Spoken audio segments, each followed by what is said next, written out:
Assalamualaikum warahmatullahi wabarakatuh dan selamat siang. Perkenalkan, kami dari kelompok 6 akan membawakan materi tentang negara hukum dan hak asasi manusia. Perkenalkan, nama saya Rusman Tikarim, stambuk F441 19074. Dan saya Yunus Daniel Syah, stambuk F441 17078. Ya, baiklah. Di sini kami akan membawakan poin-poin pembahasan, yaitu poin pertama, apa yang dimaksud dengan negara hukum. Poin kedua, apa ciri-ciri negara hukum. Poin ketiga, apa tipe dari negara hukum. Poin keempat, bagaimana Indonesia sebagai negara hukum. Poin kelima, apa yang dimaksud hak asasi manusia. Ya, dan poin keenam, apa saja macam-macam HAM. Yang ketujuh, apa dasar hukum HAM di Indonesia. Dan yang kedelapan, bagaimana hubungan negara hukum dan HAM. Yang kesembilan, kelebihan dan kelemahan. Yang terakhir, yang ke-10, studi kasus. Baiklah, saya akan melanjutkan materi yang pertama, yaitu apa yang dimaksud dengan negara hukum. Aristoteles merumuskan negara hukum adalah negara yang berdiri di atas hukum, yang menjamin keadilan kepada warga negaranya. Keadilan merupakan syarat bagi terciptanya kebahagiaan hidup untuk warga negara, dan sebagai daripada keadilan itu perlu dianjurkan rasa susila kepada setiap manusia agar ia menjadi warga negara yang baik. Peraturan yang sebenarnya menurut Aristoteles ialah peraturan yang mencerminkan keadilan sebagai pergaulan atau warga negaranya. Ya, materi yang kedua yaitu apa ciri-ciri negara hukum. Ciri-ciri negara hukum terbagi menjadi tiga, yaitu yang pertama, pengakuan dan perlindungan hak asasi yang mengandung persamaan dalam bidang politik, hukum, sosial, ekonomi, dan kebudayaan. Poin kedua ialah peradilan yang bebas dari suatu pengaruh kekuasaan atau kekuatan lain dan tidak memihak. Poin ketiga, jaminan kepastian hukum, yaitu jaminan bahwa ketentuan hukumnya dapat dipahami, dapat dilaksanakan, dan aman dalam melaksanakannya. Materi ketiga yaitu apa tipe dari negara hukum. Tipe dari negara hukum yaitu terbagi menjadi tiga, yaitu pertama, negara hukum liberal, yaitu tipe ini menghendaki agar negara berstatus pasif, artinya bahwa suatu negara harus tunduk pada peraturan-peraturan negara. Ya, poin kedua yaitu negara hukum formil atau division of power. Negara hukum formil yaitu negara hukum yang mendapat pengesahan dari rakyat. Segala tindakan pengusahaan memerlukan bentuk hukum tertentu, harus berdasarkan UU. Negara hukum formil ini disebut juga negara demokratis yang berlandaskan negara hukum. Poin ketiga yaitu negara hukum material atau partition of power. Negara hukum ini sebenarnya merupakan perkembangan lebih lanjut dari negara hukum formil.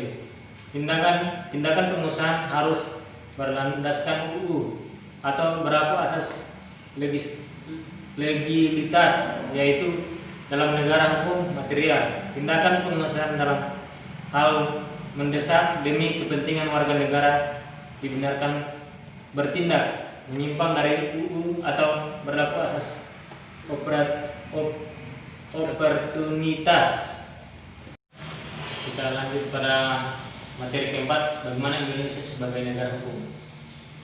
Dasar pijakan bahwa negara Indonesia adalah negara hukum tertuang pada pasal 1 ayat 3 UUD 1945 yang menyebutkan bahwa negara Indonesia adalah negara hukum.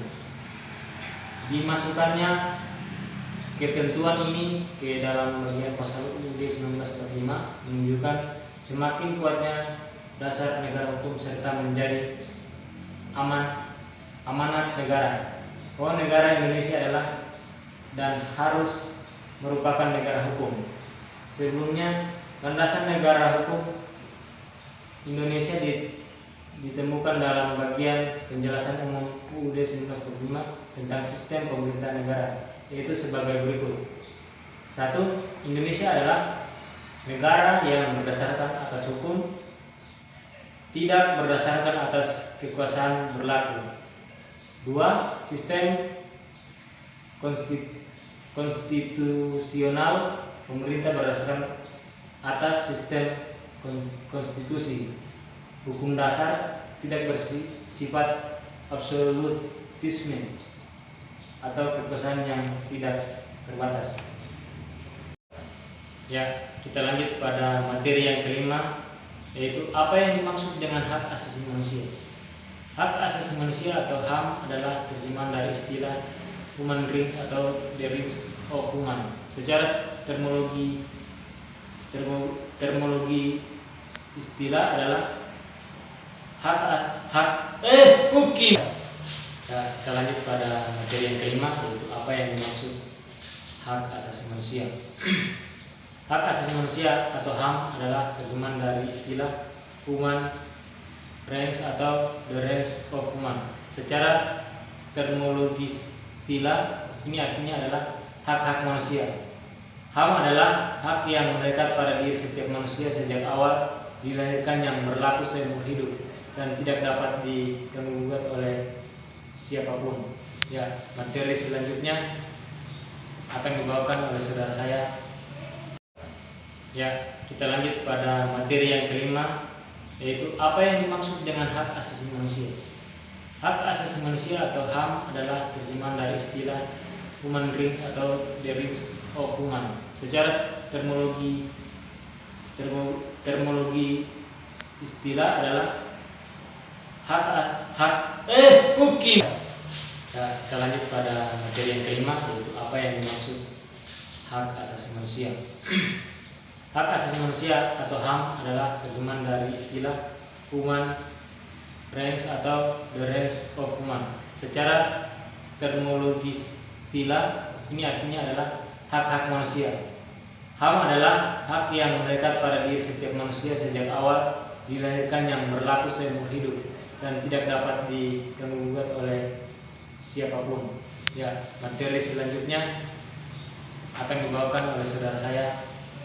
Baiklah, assalamualaikum warahmatullahi wabarakatuh. Saya akan melanjutkan presentasi dari rekan saya, yaitu tentang apa saja macam-macam HAM. Berikut ini adalah macam-macam HAM. Yang pertama, hak asasi pribadi, personal right, adalah hak yang meliputi kebebasan mengangkat pendapat, kebebasan menurut agama, kebebasan bergerak, kebebasan untuk aktif di setiap organisasi atau perkumpulan dan sebagainya. Yang kedua, hak asasi ekonomi, property right, adalah hak untuk memiliki, membeli, dan menjual serta memanfaatkan sesuatu. Yang ketiga, hak asasi politik, politik right, adalah hak ikut serta dalam pemerintahan, hak pilih, maksudnya hak untuk dipilih. Ya, selanjutnya yang keempat, yaitu hak asasi hukum, right of legal quality, adalah hak untuk mendapatkan perlakuan yang sama dalam hubungan dan pemerintahan.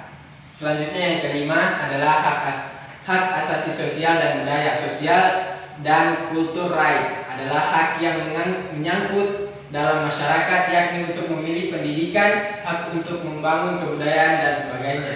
Dan yang terakhir yang keenam, hak asasi peradilan, adalah hak untuk mendapatkan perlakuan tata cara peradilan dan perlindungan, misalnya peraturan dalam hal penahanan, penangkapan, dan penggeledahan.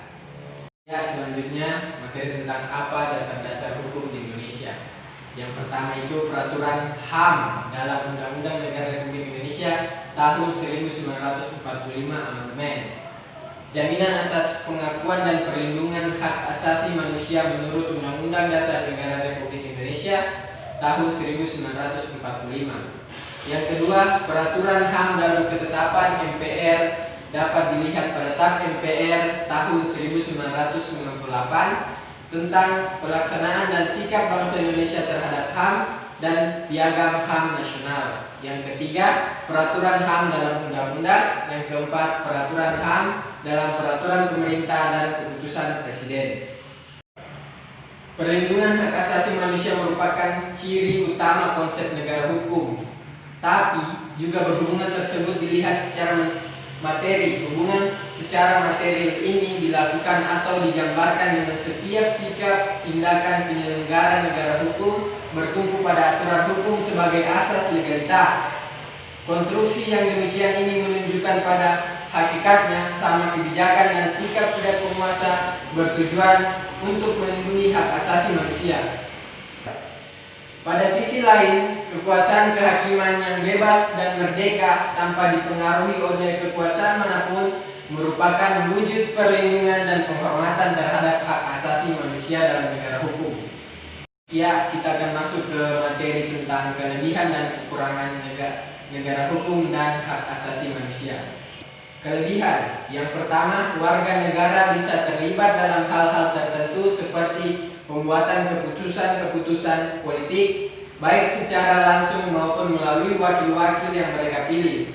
Yang kedua, warga negara memiliki kebebasan atau kemerdekaan menyangkut hak-hak kebebasan yang telah mencakup dalam hal asasi manusia, seperti hak politik, ekonomi, kesetaraan di depan hukum dan pemerintah, ekspektasi budaya dan hak pribadi. Yang ketiga, masyarakat yang telah memenuhi syarat tertentu memiliki hak untuk berpartisipasi dalam pemilihan pemerintah atau pemilu.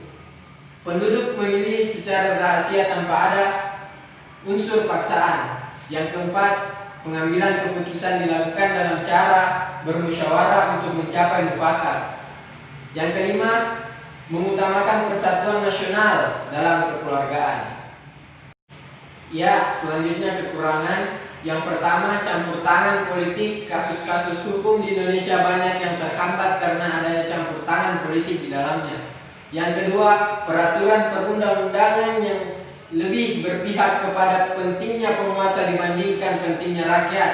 Yang ketiga, rendahnya integritas moral, kredibilitas dan profesionalitas dan kesadaran hukum aparat penegak hukum dalam penegakan hukum. Yang keempat, kedewasaan berpolitik. Yang kelima, hukum HAM sifatnya internasional. Maka apabila di satu wilayah melarang hal terlarang, tapi di wilayah lain memperbolehkan, maka hal tersebut masih dihalalkan oleh hukum HAM. Selanjutnya masuk ke poin studi kasus. Di materi kali ini kami mengambil 2 studi kasus. Kasus yang pertama yaitu kasus Nenek Mina. Pada 19 November tahun 2019, Nenek Mina 55 tahun dihukum oleh PN Purwokerto selama 1 bulan 15 hari penjara dalam masa percobaan 3 bulan. Dia dinyatakan bersalah karena memetik 3 buah kakao di perkebunan milik PT Rempun Sari Antara RSA, Aji Barang Banyumas. Selama persidangan dengan agenda putusan berlangsung penuh keharuan, bahkan Ketua Majelis Hakim masih bimbang. Laksamana SH terlihat menangis saat membacakan vonis. Selanjutnya, studi kasus yang kedua adalah tragedi Trisakti terjadi pada 12 Mei 1998. Dalam tragedi ini terjadi peristiwa penembakan mahasiswa Universitas Trisakti. Pada tahun 1998 terjadi krisis moneter yang berakibat ke banyak sektor. Keadaan ini mengundang aksi protes mahasiswa. Pada tanggal tersebut, mahasiswa Universitas Trisakti mengadakan long march menuju gedung MPR DPR untuk kemudian melakukan demo.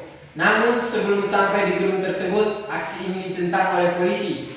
Setelah kedua pihak berbanding, disepakati bahwa polisi dan mahasiswa sama-sama mundur. Saat mahasiswa mundur kembali ke kampus mereka, terjadi sebuah provokasi yang menyebabkan beberapa mahasiswa terpancing. Akhirnya kerusuhan pun terjadi. Polisi melakukan penembakan sehingga 4 mahasiswa tewas dan beberapa luka-luka. Sekian materi dari saya. Lebih dan kurangnya saya mohon maaf. Billahi taufiq wal hidayah. Wassalamualaikum warahmatullahi wabarakatuh. Ya, dari materi kali ini kita dapat menarik kesimpulan bahwa negara hukum adalah negara yang berdasarkan hukum, tidak berdasarkan kekuasaan, dan pemerintahnya tidak berdasarkan sistem konstitusi hukum dasar, bukan absolut kekuasaan yang tidak terbatas. Ciri-ciri suatu negara hukum adalah sebagai berikut. Yang pertama, pengakuan dan perlindungan hak-hak asasi yang mengandung persamaan dalam bidang politik, hukum, sosial, ekonomi, dan budaya. Yang kedua, peradilan yang bebas dari suatu pengaruh kekuasaan dan kekuatan lain dan tidak memihak. Yang ketiga, jaminan kepastian hukum, yaitu jaminan bahwa ketentuan hukumnya dapat dipahami dalam dilaksanakannya dan aman dalam pelaksanaannya. Selanjutnya, tipe negara hukum diantaranya negara hukum liberal, negara hukum formil, negara hukum material. Indonesia sebagai negara hukum tertera pada pasal 1 ayat 3 Undang-Undang Dasar 1945 yang menyebutkan bahwa negara Indonesia adalah negara hukum. HAM adalah hak yang sudah melekat dalam diri manusia, keberadaannya harus dihormati, dijunjung tinggi, dijaga, dan dilindungi oleh setiap individu. Hal itu meliputi hak personal, hukum ekonomi politik, sosial dan budaya, maupun hak peradilan. Di Indonesia, HAM diatur dalam Undang-Undang Republik Indonesia nomor 39 tahun 1999. Antara negara hukum dan HAM tidak dapat dipisahkan satu sama lain. Argumentasi hukum yang dapat diajukan tentang hal ini dilakukan dengan ciri negara hukum itu sendiri, bahwa salah satu diantaranya adalah perlindungan terhadap hak asasi manusia. Ya, sekian materi yang dapat saya bawakan. Lebih dan kurangnya saya mohon maaf. Billahi taufiq wal hidayah. Wassalamualaikum warahmatullahi wabarakatuh. Ya, sekian dari pemaparan materi kami dari kelompok 6. Lebih dan kurangnya kami mohon maaf. Akhir kata, assalamualaikum warahmatullahi wabarakatuh.